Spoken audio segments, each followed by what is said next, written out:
नमस्कार, मेरा नाम प्राध्यापक पी.एस. कामले, असिस्टेंट प्रोफेसर दूर शिक्षा केंद्र शिवाजी विश्वविद्यालय कोल्हापुर। आज हम एमए भाग 2 सत्र 4 आधुनिक हिंदी कविता इकाई 4 के पानी में गिरे हुए लोग कविता का आशय पर चर्चा करेंगे। पानी में गिरे हुए लोग इस कविता में कवि केदारनाथ सिंह ने प्राकृतिक आपदाओं में मनुष्य की जीवन जीने की इच्छाओं को चित्रित किया है। ये जीवन संघर्ष कविता का केंद्र है। जो पानी में गिरे हुए लोग जो कविता है, इसका केंद्र है जीवन संघर्ष। सब कुछ नष्ट होने के बाद भी मनुष्य के जीवन का हौसला मनुष्य को तोड़ नहीं पा सकता।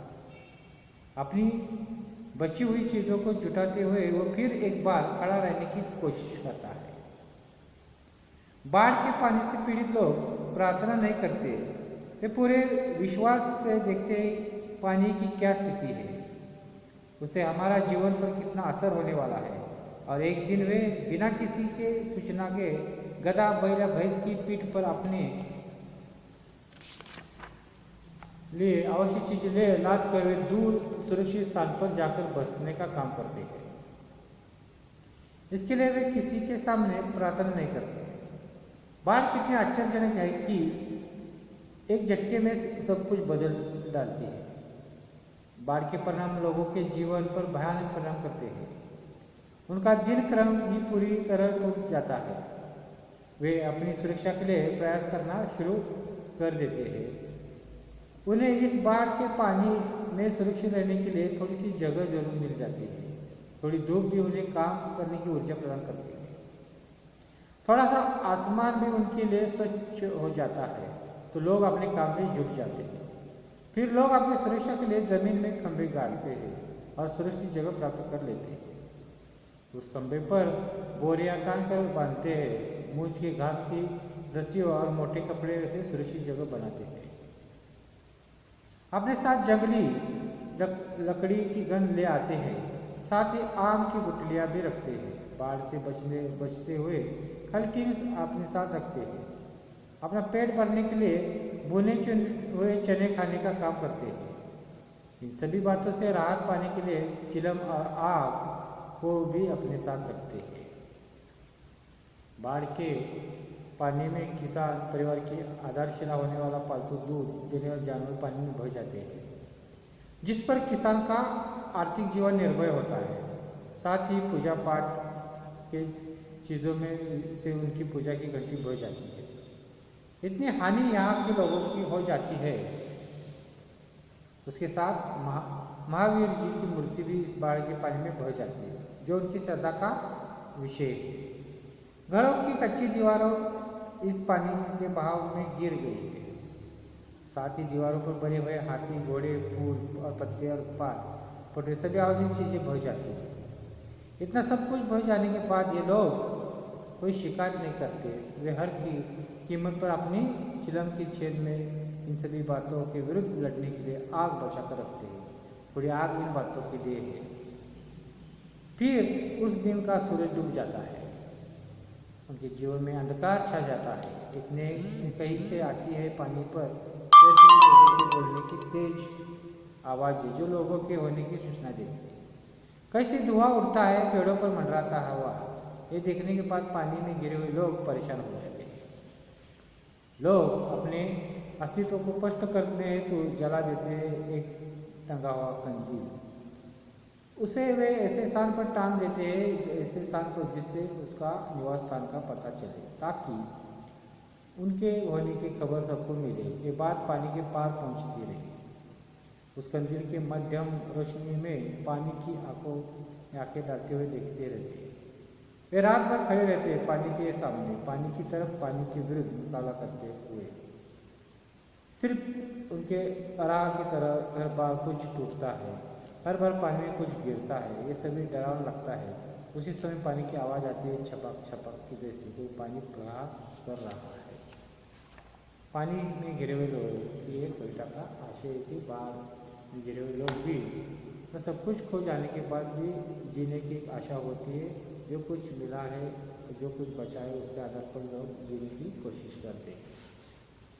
इस साथ आज हम आगे की जो कविता है केदारनाथ से की जो बनारस कविता का आशय है। बनारस कविता यहाँ से देखो काव्य संग्रह से ली गई है।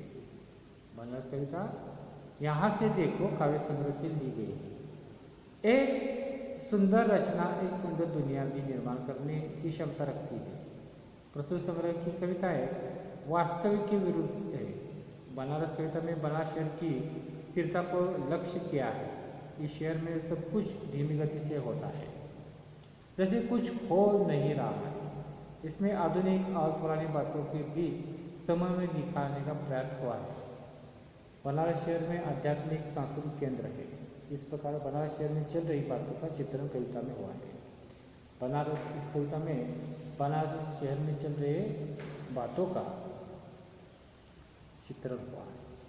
बनारस शहर में वसंत आता है तो अचानक आता है, जिससे शहर में काफी बदलाव भी होते हैं। बसंत का आना अर्थात प्रकृति में बदलाव आ जाता है। सभी और प्रकृति में हरियाली छा जाती है, पेड़ों पर नए पत्ते उगने लगते हैं। उत्तर भारत में इसका महत्व अलग होता है। इस कविता में वसंत का आगमन लहराता और मंडराता की तरफ से हो जाता है। लहराता स्थान कविता के कारण प्रसिद्ध है। लहरता ये जो स्थान है कविता के कारण प्रसिद्ध है। वसंत के आगमन की सूचना धूल के तूफानों से चलती है। इस प्रसिद्ध पुराने शहर की जीप उस भेड़ से किराने लगती है। इस प्रकार वसंत के आगमन का चित्रण कवि ने कविता में किया है। सभी और प्रकृति में हलचल शुरू हो जाती है और उसका असर बनारस शहर में दिखाई देता है। जो दिखाई नहीं देता वह अंकुरण करने लगता है। आदमी दशाश्व में घाट पर जाता है, वहाँ का आखिरी पत्थर भी वह मुलायम देखता है, अर्थात कठोर हृदय वाला व्यक्ति भी कोमल हृदय बन जाता है। बनारस घाट की सीढ़ियाँ ऊपर बैठे बंदर भी निश्चित है, क्योंकि उन्हें मनुष्य से कोई पीड़ा नहीं है। वहाँ के मनुष्य और जानवरों में भी अपनापन है। चारों ओर हर्षोल्लास का वातावरण है। सभी लोग आनंदित है। भिखारियों को भीख मिलती है, जिसकी चमक भिखारी के चेहरे पर स्पष्ट दिखाई देती है। भिखारियों के कटोरे का एकदम खालीपन नष्ट होकर वे भी भर जाते हैं। कवि केदारनाथ सिंह कहते हैं, तुमने कभी देखा है खाली कटोरे में वसंत का उतरना, अर्थात वसंत के आगमन से सभी के जीवन में खुशहाली का वातावरण आ जाता है, जिसमें प्रकृति और मानव जीवन सभी आ जाती है। बनारस शहर का मिथ के इतिहास पुराना है। भारतवर्ष अपनी संस्कृति के लिए यह शहर महत्वपूर्ण है। इस शहर में आने वाले लोगों की संख्या बहुत है। कोई शिव के दर्शन के लिए आता है तो कोई मृत्यु के बाद मोक्ष प्राप्ति के लिए आ जाते हैं। इसी तरह शहर खुलता है तो आने वाले लोगों की संख्या ज़्यादा है। गंगा नदी किनारे जलाने के लिए शव को ले गया जाता है। उनकी चिता के अग्नि में से गंगा चमकती हुई नजर आती है। इस शहर में सब कुछ धीरे धीरे होता है। इस शहर में धूल भी उड़ती है तो धीरे धीरे। यहाँ के लोग भी धीरे धीरे चलते हैं। लोगों में कोई भी बात शीघ्र गति से करने की होड़ नहीं है। सभी परिवर्तन धीमी गति से स्वीकार करते हैं। उनके चलने में भी धीमापन है। यहाँ के मंदिरों की घंटी भी धीरे धीरे बजती है। इस शहर की शाम धीरे धीरे हो जाती है। यहाँ के लोगों का जीवन हर बात को धीरे धीरे स्वरूप में स्वीकारने की आदत है। हर बात धीरे होना